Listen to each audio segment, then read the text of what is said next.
क्या चाहते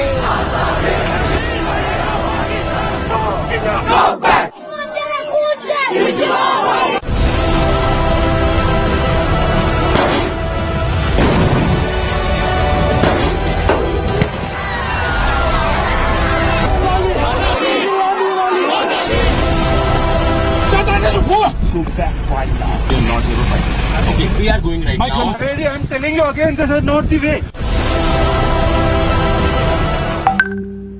बिस्मिल्लाहिर्रहमानिर्रहीम, अस्सलाम वालेकुम। कैपिटल टॉक में खुशामदेद। इस वक्त पूरी दुनिया को कोरोना वायरस का सामना है और शायद इसीलिए कुछ दिन पहले अक़वाम मुत्तहिदा के सेक्रेटरी जनरल एंटोनियो गुतेरेस ने एक ग्लोबल सीज फायर की अपील की थी। लेकिन दूसरी तरफ दुनिया की सबसे बड़ी जमहूरियत होने का दावा करने वाली भारतीय रियासत जो है, उसने इस ग्लोबल सीज फायर की अपील को बिल्कुल भी कोई इसको संजीदगी से नहीं लिया और आए दिन हिंदुस्तान की तरफ से लाइन ऑफ कंट्रोल पे सीज फायर की वायलेशन होती है। बल्कि ऐसा लग रहा है कि हिंदुस्तान एक तरफ लाइन ऑफ कंट्रोल पे सीज फायर की वायलेशन कर रहा है, दूसरी तरफ जो मजलूम कश्मीरी है उन पर उसका जुल्म बढ़ता जा रहा है, तीसरी तरफ हिंदुस्तान में जो मुसलमान है उन पर भी उसका जुल्म सितम बढ़ता जा रहा है और उन्होंने पाकिस्तान के खिलाफ भी जारहियत शुरू कर रखी है और अब चाइना के साथ भी उनकी कशीदगी शुरू हो गई है। तो हिंदुस्तान आखिर चाहता क्या है, उसका मंसूबा क्या है? कोरोना वायरस के बाद दुनिया को मुत्तहिद होकर इस वबा से लड़ने की जरूरत है, लेकिन हिंदुस्तान जो है कश्मीरियों से भी लड़ रहा है, पाकिस्तान से भी लड़ रहा है, चाइना से भी लड़ रहा है। चाहता क्या है हिंदुस्तान? इस पर आज हमने गुफ्तगू करनी है और हमारे साथ मौजूद होंगे अफवाज पाकिस्तान के तर्जुमान जनाब मेजर जनरल बाबर इफ्तिखार साहब और स्टूडियो में हमारे साथ मौजूद है जनाब मोहित यूसुफ साहब जो वजीर आजम के मामले खुसूसी बराए कौमी सलामती हैं और major general retired Ejaz Awan साहब डिफेंस एनालिस्ट हैं और साबिक सफीर हैं। लेकिन हम गुफ्तगू का आगाज करेंगे DG ISPR major general Babar Iftikhar साहब से। अस्सलाम वालेकुम जनरल साहब। जी अस्सलाम वालेकुम आमिर मीर साहब, बहुत शुक्रिया आपने वक्त दिया। हम ये जानना चाहते हैं कि 5 अगस्त 2019 के बाद से हिंदुस्तान जो है उसने मकबूजा जम्मू कश्मीर में 370 को खत्म किया, 35A को खत्म किया और उसके बाद कश्मीरियों पर उसका जुल्म सितम बढ़ गया। लाइन ऑफ कंट्रोल पे जो आजाद कश्मीर की जो पुरअमन सिविलियन आबादी है उस पर उसकी जारहियत बढ़ गई है। बहुत ज्यादा सीज फायर्स की वायलेशन हो रही है, सिविल आबादी निशाने पे है। हिंदुस्तान ने खास तौर पे 5 अगस्त 2019 के बाद और कोरोना वायरस की वबा फूटने के बाद लाइन ऑफ कंट्रोल पे उसकी जारहियत बहुत बढ़ गई है। इसकी क्या आपको वजह समझ आ रही है? जी thank you very much Mohammad Mir sahab for giving me this opportunity. आपने जिन चीजों को हाईलाइट किया इन्हीं के तनाजुर में मैं थोड़ा सा पहले आपको एक रन डाउन भी दे दूं कि इस वक्त लाइन ऑफ कंट्रोल के ऊपर जो सिचुएशन है पिछले कुछ अरसे से बहुत तशवीशनाक है।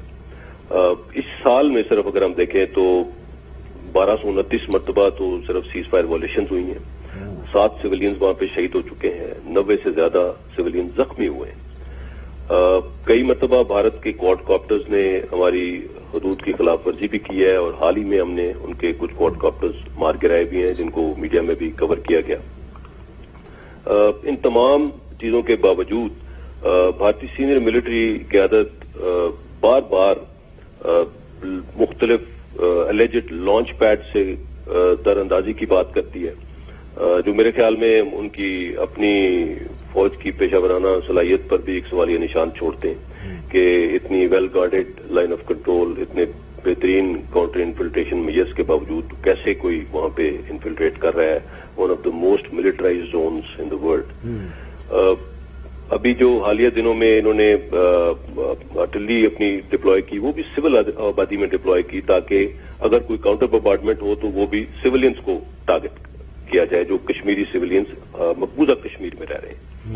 इन तमाम हालात में पाकिस्तान फौज बहुत बेहतर तरीके से इसका जवाब दे रही है, मगर हम उसी एरिया में उसी कैलिबर के मुताबिक उसका जवाब देते हैं लाइन ऑफ कंट्रोल में और हमारी पूरी कोशिश होती है कि लाइन ऑफ कंट्रोल के उस पार मौजूद सिविल आबादी को किसी तौर पे कोई नुकसान न पहुंचे। इट स्टार्टेड विद जब कोरोना शुरू हुआ तो उन्होंने कहा जी कि पाकिस्तान से वो कोरोना इन्फेक्टेड टेररिस्ट जो हैं उनको लाइन ऑफ कंट्रोल के पार भेजा गया और इस तरह मकबूजा कश्मीर में कोरोना फैला है। और इसके अलावा अभी जो रीसेंट ان کا سب سے بڑا جو اگر ڈرامہ تھا جو لیٹلی ہوا، جو پلوامہ 2 جس کو انہوں نے کہا ہے، اس ڈرامے کے اندر رات کو انہوں نے ایک گاڑی پکڑی، اس کے اوپر فائر کیا جس کے اندر ایکسپلوزر بھی وہ کہتے ہیں کہ جی پڑا ہوا تھا، اور جس کے جو فائر کیا وہ بندہ جو نکلا وہ پیدل وہاں سے فرار بھی ہو گیا.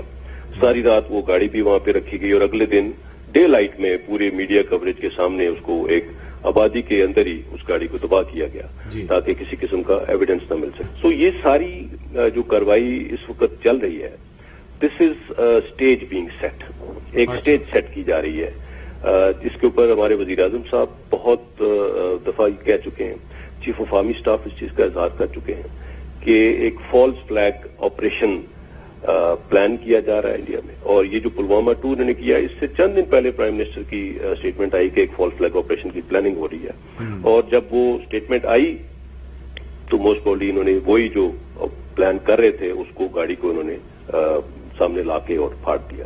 اور اب یہ کہہ رہے ہیں کہ 3 مزید گاڑیاں اس طرح کی یہاں پہ موجود ہیں. سو یہ ایک اسٹیج سیٹ کی جا رہی ہے اگلے آنے والے چند ماہ میں پاکستان کے اوپر کی طرف جارحیت کرنے کی، ایک ایڈونچرزم کی.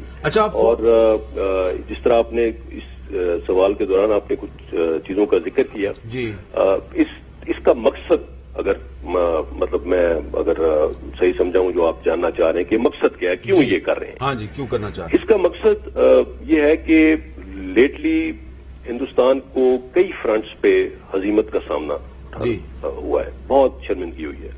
اگر میں پہلے ذکر کروں لائن آف ایکچوئل کنٹرول پہ جو انڈیا اور چائنا کی جو حالات چل رہے ہیں، اندر 3 کلومیٹر اندر آ چکے ہیں، 60 اسکوائر کلومیٹر کا ایریا ہے. جو کل یا پرسوں میرے خیال میں راجناتھ صاحب کا انٹرویو آپ نے سنا ہوگا، اس میں بھی ان سے یہی سوال پوچھا گیا اور اس کو انہوں نے ڈاؤن پلے بھی کیا.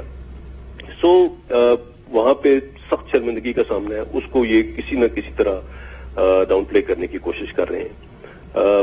انڈیا اور نیپال کے بارڈر پہ بھی آپ کو معلوم ہے کہ انہوں نے نقشوں کا جو باؤنڈری کا مسئلہ ہوا ہے ان کے ساتھ، وہاں پہ بھی کافی شرمندگی ہوئی ہے. پھر انٹرنلی اگر آپ دیکھیں تو جو کورونا وائرس کی مینجمنٹ سے ریلیٹڈ بہت سے مسائل سامنے آئے ہیں. انڈیا میں جو لیبر کی مائگریشن ہے وہ پوری دنیا نے دیکھی ہے کہ کیا ہوا، کس طرح سے اس کو مینج کیا گیا. اور آف کورس کورونا بری طرح سے پھیل رہا ہے، اکانومی از ان ڈولرمز.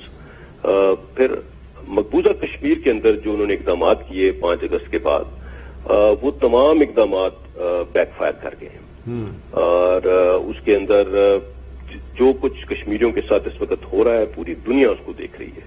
اور اسی سے اگر آپ ریلیٹ کریں کہ جو انڈیا نے CAA کا نفاذ جو کیا اور جو جس سے ایک اسلاموفوبیا کی ایک لہر اٹھی ہے انڈیا کے اندر، جس کو پوری دنیا نے محسوس کیا.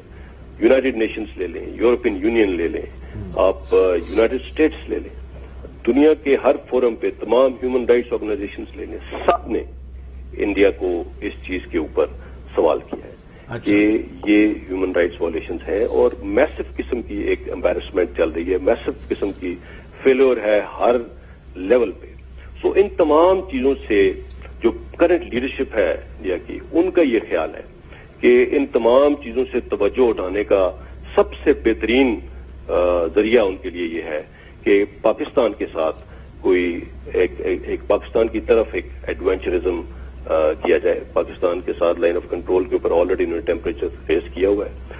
سو کسی قسم کی جارحیت جب ہوگی یہاں پہ تو آبویسلی ان کا خیال ہے کہ باقی تمام چیزوں سے انٹرنلی بھی اور ایکسٹرنلی بھی سب کی توجہ اس جگہ پہ آ جائے. اچھا، آپ نے بڑے تفصیل کے ساتھ یہ سارا جو انڈیا کا پلان ہے وہ ایکسپوز کیا ہے، سازش کو بے نقاب آپ نے کر دیا. اب اس میں بڑا سمپل سا چھوٹا سا سوال ہے کہ اب اس صورتحال میں ہمیں پاکستانیوں کو کیا کرنا چاہیے؟ کیسے انڈیا کے عزائم کو اور اس کی ڈس انفارمیشن کو ہم کیسے ایکسپوز کریں، کیسے ناکام بنائیں؟ جی، اس میں سب سے پہلے تو میں یہ being a military spokes person میں یہ بتا دوں کہ اگر انڈیا نے کسی قسم کی جارحیت کا ارتکاب پاکستان کی طرف کیا تو it will be responded with full might. اس میں کسی قسم کا شک نہیں ہونا چاہیے. چیف آف آرمی اسٹاف نے حال ہی میں اس چیز کا ذکر کیا اور ابھی انہوں نے ایک اور بات کی کوئٹہ میں جب وہ گئے تھے کہ اس پورے خطے کے اندر جو دیرینہ प्रॉब्लम्स हैं, डिस्प्यूट्स हैं, उनका हल हुए बगैर सस्टेनेबल पीस जो है वो उसकी वो नहीं हो सकता यहाँ पे। सो वो तमाम दरीना मामलात का डायरेक्टली और इनडायरेक्टली ताल्लुक इस खित्ते में भारत के साथ है, चाहे वो चाइना की बॉर्डर डिस्प्यूट है, चाहे वो पाकिस्तान का है, चाहे वो नेपाल का है, चाहे वो बांग्लादेश का है, और इसके अलावा भी इंडिया जिस तरह से अपनी असर रसूख एक्सपैंड करने के लिए जिन ममालिक में वो डायरेक्टली जिसके साथ उनकी नहीं भी है बाउंड्री, उनके अंदर भी अमल दखल कर रहा है। सो इस सारी चीज का सबसे पहला तो जवाब मैं ये दूंगा कि वी आर रेडी और we will respond and we will respond with full might, और इसका मुजाहरा पिछले साल उन्होंने देख लिया था। अब आगे क्या करना है, हमने इसके ऊपर बारहा ऑफर किया है कि जो इल्जामात ये लगाते हैं कि जी so called launch pads full पड़े हुए हैं, United Nation military observers group को हमने खुली छूट है पाकिस्तान साइड पे, उनको कहीं पे भी वो आ जा सकते हैं। इसी तरह हम इंटरनेशनल मीडिया को कई दफा इन इलाकों में लेके भी जा चुके हैं और अभी दोबारा लेके जाने को तैयार हैं। आप खुद मैं समझता हूं कि आप यहाँ पे कई मरतबा जा चुके हैं और आपने खुद ये इलाके देखे हैं। तो पाकिस्तान में किसी किस्म की एक्सेस जो है वो हमने डिनाई नहीं की, और अगर यही एक्सेस इंडिया की साइड पे भी इंटरनेशनल ऑब्जर्वर्स को, इंटरनेशनल मीडिया को दी जाए तो चीजें बहुत क्लियर हो सकती हैं। बहुत, अगर ये जो कुछ ये इल्जाम ये लगा रहे हैं इसका एम्पेरिकल एविडेंस तो कोई मसला ही नहीं है आजकल मिलना। बिल्कुल ठीक है। तो ये तमाम चीजें, तमाम ऑप्शंस मौजूद हैं, लेकिन उनको ये समझने की जरूरत है कि there will be consequences of any military adventurism and those consequences will be uncontrollable और unintended. So let's not play with fire here. Let's not play with fire. बहुत बहुत शुक्रिया मेजर जनरल बाबर इफ्तिखार।